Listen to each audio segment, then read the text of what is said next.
गेला की सोडून रामुचेली ते घाव काळाचा दूरदेशी तो बाप बाळाचा. माझा कंकदर मी मला सोडून गेला. त्यानंतरचा राजरतन तर साहेबांचा लय लाडका होता. साहेबांना त्याला बघितलं बिना साहेबांच्या जीवाला चैन पडत नव्हता. साहेब येता जाता त्याला नुसतं बघत होते. त्याच्या जवळ बसून त्याला 2-4 गोष्टी वाचून दाखवायचे, त्याला खाऊ घालायचे, त्याला झोपू घालायचे. पण राजरतनला बी लहानपणीच लिंबून झाला होता. तो कळून आला ना. एक दिवस असंच मी धुणं धुवत होते तर राजरतन चक्कर येऊन पडला. मी यांना तातडीनं कोयनात नेलं, काढलं आणि तिकडून बोलवून घेतलं. ते राजरतनला दवाखान्यात न्यायला लागले. पण राजरतननं साहेबांच्या मांडीवर शेवटचा श्वास घेतला. शेवटचा. साहेबांना तर खरं वाटणार राजरतन गेला म्हणून. साहेब काय मुकलून रडायला लागलं. मी आता येणे कशी झाले. जमिनीवर गडागडा लोळायला लागले. असं वाटत होतं माझा आईपण आणि यांचं बापपण कुणीतरी हिरावून घेतया, कुणीतरी चोरून घेतया. माझा राजरतन मी मला सोडून गेला.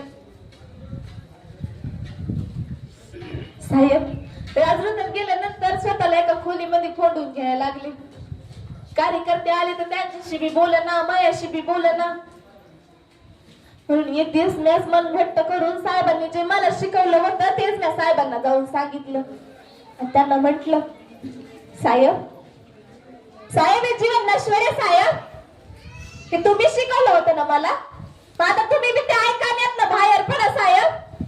यातच समाजाचं भलं आहे आणि यातच रामजी बाबाचं स्वप्न आहे. आणि ज्या बोटानं मला कुंकू लावलं ना तेच मोठ्या समाजाला दिशा दाखवणारे ठराव साहेब. तुम्ही या दुःखात बाहेर पडा. साहेबांना या दुःखातून बाहेर पडायला माझी साथ भेटली. साहेब समजा दुःख विसरलं, पुण्यात कामाला लागलं. असं काय तसं 5-6 महिने झालं असेल तसं साहेब पुण्यात कामाला लागलं. एक दिवस माझं साहेब मला सकाळीच लवकर उठून आवर लवकर करीत होते. म्हणलं इतक्या सकाळी उठून कुठं जायचं या. साहेब काय बी सांगना, नुसतं आवर लवकर करीत होते. म्या बी लगबगीनं आवरलं, दारामोर आले. दारामोर टांगा उभा होता. मी साहेब यशवंत त्या टांग्यामध्ये बसलो. थोडं पुढे गेल्यावर साहेबांनी एका मोठ्या बंगल्यावर टांगा थांबवायला सांगितलं. आम्ही टांग्यातनं खाली उतरलो. लय झाला आम्ही त्या बंगल्यामोर उभा होतो. साहेब त्या बंगल्यात नुसतं इजा करीत होते. मला काय बी कळना. लय झाला आम्ही तिथं उभा होतो. म्हणून माझ्या साहेबांना मी म्हटलं, साहेब चला की आपल्या घरला. किती झाला आपण या बंगल्यावर उभा आहे. चला बघू आपल्या घरला. त्या बंगल्याची मालक आला आता बोलन की आपल्याशी, भांडण ना आपल्याला. चला बघू आपल्या घरला. तसं साहेब हसायला लागलं आणि मला म्हणतात, कसं रामू या बंगल्याचा मालक नाही त्या मालकीने. आणि ती आपल्याला बघून भांडणार नाही. तिने जर आपल्याला बघितलं ते आपल्याला घरात पण घेईल आणि चहा पण पाजल. तिच्या हातचा चहा म्हणजे अमृतच जणू काय. म्हटलं वाई का तुमच्या बरीच ओळखीची दिसतीये ती मालकीन. तर त्या मालकीनेचं नाव तरी सांगाल का मला. साहेबांनी नाव सांगितलं. या बंगल्याच्या मालकीनीचं नाव आहे रमाबाई भीमराव आंबेडकर. माझ्या पायाखालची जमीन सरकली. लई मोठा बंगला होता तो. माझं मन आनंदानं भरून आलं. साहेबांनी त्या बंगल्याला नाव दिलं राजगृह. मला लई आनंद झाला. लई बरं वाटलं. एक दिवस असंच मी राजगृहातल्या अंगणात झाडून घेत होते. चाळीतल्या बाया मला हिनवायला लागल्या. माझ्याकडे बघून हसायला लागल्या. का तर माझ्या अंगावर दागिने नाही म्हणून. मी तसं झाडू टाकून माझ्या साहेबांजवळ गेले आणि साहेबांना म्हटलं, साहेब चाळीतल्या बाया मला हिनवतात साहेब. माझ्याकडे बघून हसतात. का तर माझ्या अंगावर दागिने नाही म्हणून. तुम्ही आधी जाऊन मला दागिने आणून द्या साहेब. साहेब म्हणाले, रामू माझं ऐकून तर घे. नाही साहेब आता मला काय बी नाही ऐकायचं. तुम्ही आधी जाऊन मला लई मोठं दागिने आणून दिलं, पण माझ्या कुंकवाचा करंडाच लपून ठेवला. मी माझं समज दागिनं घातलं, कुंकवाचा करंडा शोधित होती. साहेब म्हणाले, काय शोधतेस रामू? मी म्हटलं, साहेब माझं कुंकवाचा करंडा गावसाना. साहेब म्हणाले, एवढे मोठे दागिने असताना तुला कुंकवाची काय गरज? मी म्हटलं, नाही साहेब, अहो माझा समजात मोठा आणि खरा दागिना म्हणजे माझं कुंकू आहे साहेब, असं म्हणू नका. समजा वाटलं तर तुम्ही समजा दागिने द्या, पण मला माझ्या कुंकवाचा करंडा द्या साहेब. समजा दागिने काढून द्यायला लागले तर माझ्या साहेबांनी मला थांबवलं आणि मला म्हणतात, कसं रामू, अगं हा घे तुझा कुंकवाचा करंडा, मी तुझी परीक्षा घेत होतो ग. एक दिवस असंच त्या पंढरपूरचं इथं मेले काय बाय ऐकलं होतं. ते पंढरपूरचा इथं गाजणीच्या मदतीला येतो, त्यानं कानपात्रीला वाचवलं होतं, असं लई काय बाय ऐकलं होतं. पण माझ्या साहेबांना मी एक दिवस म्हंटल, साहेब मला पंढरपूरला जायचंय विठूच्या दर्शनाला. साहेब म्हणाले, पंढरपूरला विठूच्या दर्शनाला? अगं तर पंढरपूरचा विठोबा आपल्यासारख्या खालच्या तिला दर्शन देत नाही.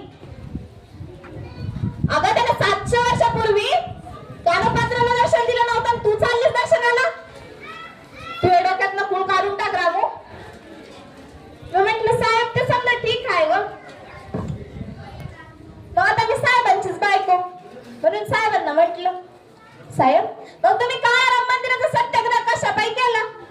साहेब म्हणाले, अगं तो सत्याग्रह दर्शनासाठी नव्हता, भक्तीसाठी नव्हता, तर तो क्रांतीसाठी होता. म्हटलं, ते समजा ठीक आहे व, पण एकदा तरी मला त्या पंढरपूरला जाऊ दे, मला लई दिन झालं त्याचे दर्शन घ्यायचं या. त्याचं लई काय बाय ऐकलंय.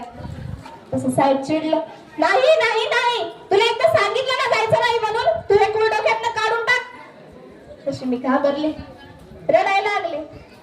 मला घाबरलेली रडताना बाबू माझ्या साहेबांनी मला जवळ घेतलं आणि मला म्हणतात, कसं राघव तू काय काय पंढरपूरचा फुल डोक्यात घेऊन बसलीस? अगं आपण आपल्या हिमतीने नवीन पंढरपूर बांधू, असं पंढरपूर जिथे कोणत्या समाजाला येण्यासाठी बंधन नसेल.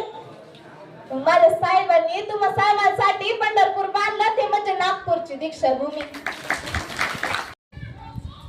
घरला आल्यावर साहेबांनी मला विचारलं, रामू तू फेटा का नेसलास? बळीरामने तुला पैका नाही दिला का लुगडं घेण्यासाठी? तसं नाही हो साहेब, त्यांनी मला पैका दिलं होतं, पण काय रामू तू फेटा का नेसलास, नवी साडी का नाही घेतलीस? एवढं विचारूस तर मी जुन्या पेटीत नवी धोतर जोडी काढीन साहेबांच्या हातामध्ये दिली आणि त्यांना सांगितलं, साहेब मला दिलेल्या पैशातनं मी तुमच्यासाठी नवीन धोतर जोडी घेतली. अहो बॅरिस्टर साहेब तुम्ही, आणि तुम्हाला झोपायला ती फाटकी गोदडी, म्हणून तुम्हाला झोपायला गादीन बसायला पाठ घेतलाय साहेब.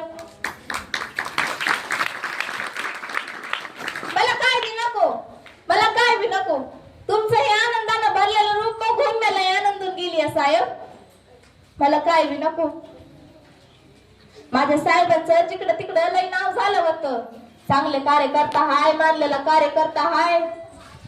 माझे साहेब मोठमोठाली भाषण द्यायचे, आंदोलन करायचे, घरामध्ये सतत कार्यकर्त्यांची इजा आपली चालूच असायची.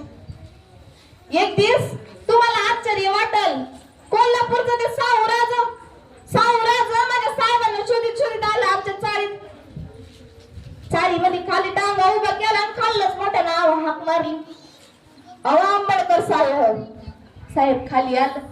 काय आज्ञा आहे महाराज?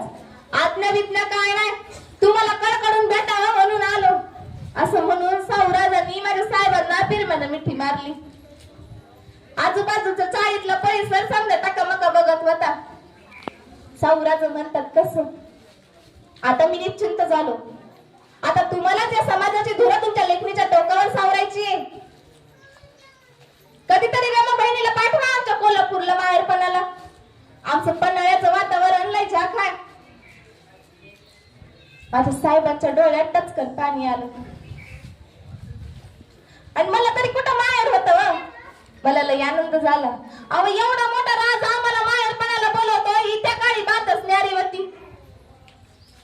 मला लय आनंद झाला. मला चांगलं कळत होतं माझ्या साहेबांच्या रूपानं या समाजाला चांगला नेता भेटला होता, चांगला बाप भेटला होता. भेटला होता का नाही? भेटला होता का नाही? पण तुम्हाला सांगते या समाजाला माझ्या साहेबांच्या रूपानं जरी चांगला बाप भेटला होता ना, तरी मी त्यांचं घरातलं बाप पण आणि माझा आई पण काळाच्या पडद्यावर परिहून गेलतो. कसं ते सांगते तुम्हाला. साहेब जेव्हा पहिल्यांदा अमेरिकेला जायला निघालं होतं ना, तेव्हा मी गरोदर होते. साहेबांचा पाय निघत नव्हता, पण या समाजाला सुख द्यायचं होतं, रामजी बाबाचं स्वप्न पुरं करायचं होतं. म्हणून तुमच्यासाठी मी हे दुःख सहन केलं. घरामध्ये खायला काय बी नसायचं, मग सरपण आणायचे, गवऱ्या थापायचे. म्हणून त्यामुळे झालेला मुलगा तब्येतीने जरा नाजूकच होता. त्याचं नाव रमेश ठेवलं होतं. रमेश तसा नाजूकच होता लहानपणापासून. त्याला कशी कशी बाजून मी सरपण आणायला जायचे. एक दिवस रडता रडता पाळण्यामध्ये झोपला.